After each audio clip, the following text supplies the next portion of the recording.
What can I say? Some don't ask for the glory of Yuri. Some are too adorable, they just get Yuri's glory thrust upon them. For that is the fate of our main character Namekawa-san in this great battle for freedom and the legends of Lilium.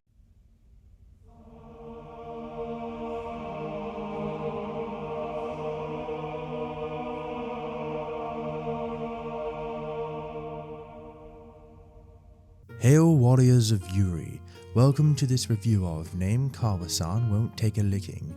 This Forgings of Glory is a 4-volume manga series that was crafted by Rei Otto, a true warrior of wisdom, for his vision of Yuri is some of the funniest stupid glory I've had the pleasure of hailing. So let's gaze into the antics of the heavens, and let's begin. After years of being bullied in junior high, Namekawa-san decides to forge herself anew by donning the facade of a delinquent in her new high school. At first, all seems to be going well as she puts her plan into action, striking fear into the hearts of her fellow classmates. But there is one who would not be deceived. The head of the disciplinary committee, Tojo, is drawn to Namekawa's adorable delinquencies and is unfazed by her ruthless cuteness, becoming an overwhelming force to subdue Namekawa and lavish her in luxurious lickings. And it is exactly how it sounds, for after every encounter, Namekawa, ends up a little bit juicy. Anyway, on to the character section of the review. Namekawa is adorable. She's just pure cuteness trying to be a tough chick.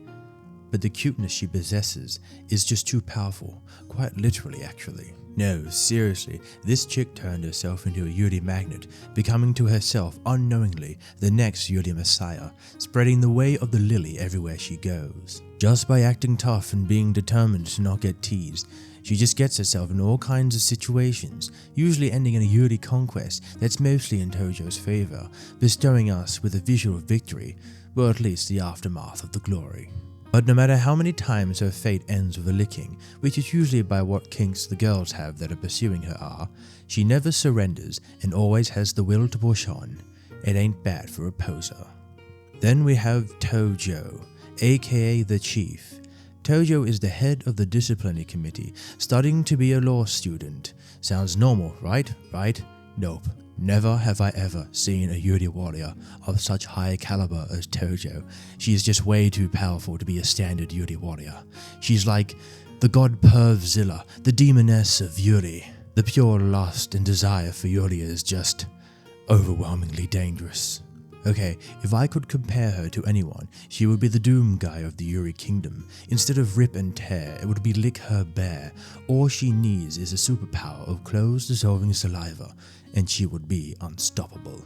So, Tojo gets the rank of Maiden of Mayhem, or Daughter of Destruction. I just don't know. And that leads us to the other knights at the kinky table. First, Inukai is an animal lover through and through. Her dream is to become a vet, to help and aid animals. Sounds normal, right? No. Inukai is a mixed bag of nuts in the best way possible. Her love for animals is so out there. It's like Noah's Ark crash-landed from space in her backyard, and she has every animal in the known universe except Yuri, and that's what she craves. Since meeting Namekawa, all she wants to do is use her animal training skills and train Namekawa to be submissive, because, like her mother, she likes to be the dominant female. Second, Eyes is your average high school student, a normal girl who is normal, yeah, wrong.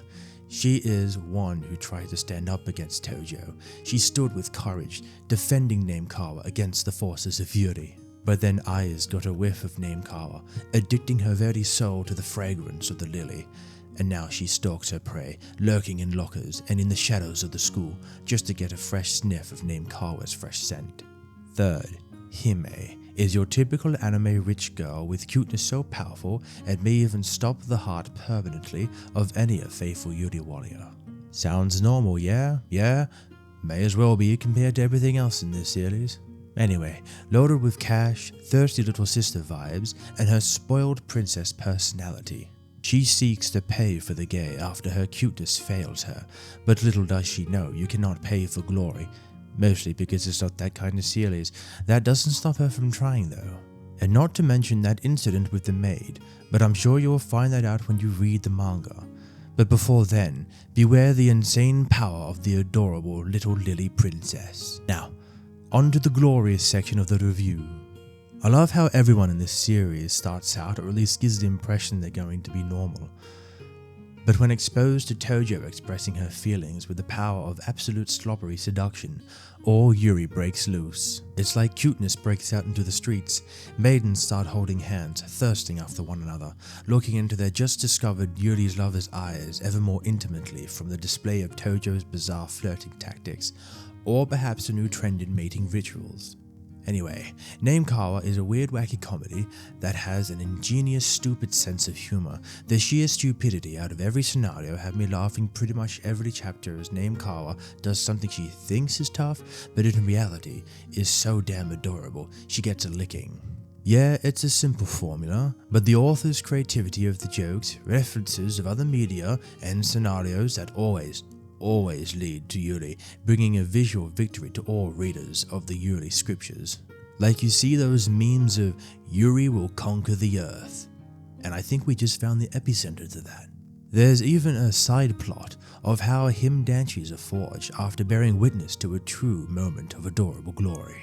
But aside from the rather silly physics-defying comedy, this series has some heart to it. In between the constant insanity, there are moments of tenderness and sincerity between Tojo and Namekawa, which does show a relationship blooming, well, just enough to not slow down the comedic pace of the story. Anyway, Namekawa-san Won't Take a Licking is a simple story, yeah, but with the insane humor, cute art, and some of the world's most outlandish Yuri moments, this series, well, I was going to say it was worthy of warriors.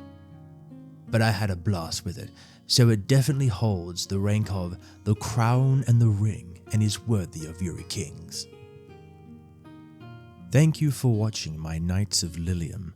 Now go and seize the glory of Yuri, either from thine's local Yuri store or online. And warriors, always remember, stand firm in thine's faith of the lily, kneel to none, and hail to the kingdom of Yuri.